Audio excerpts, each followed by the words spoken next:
Okay. Oh, go. Okay na. So, bibleed natin to ah. Ito yung bleeder oh. So, minsan may hangin na ito.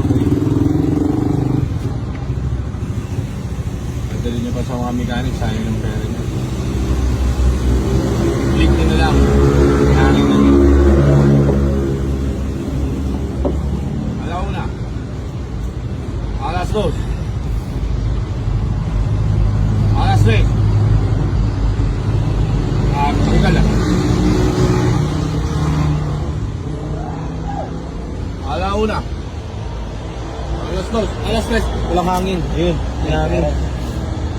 May hangin.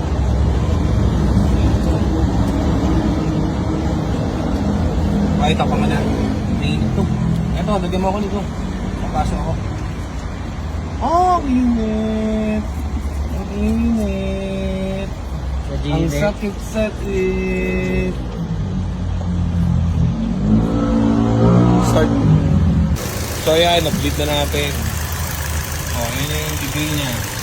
80. Normal na. So, ang problem niya is ito. Ay, hindi pa nakikita eh. Kulang temperature. Naglolo ko, nagpa-fluctuate. So, palitan natin bukas yun. Pero na-bleed na natin. Okay na ito. Kaya na ulit tayo.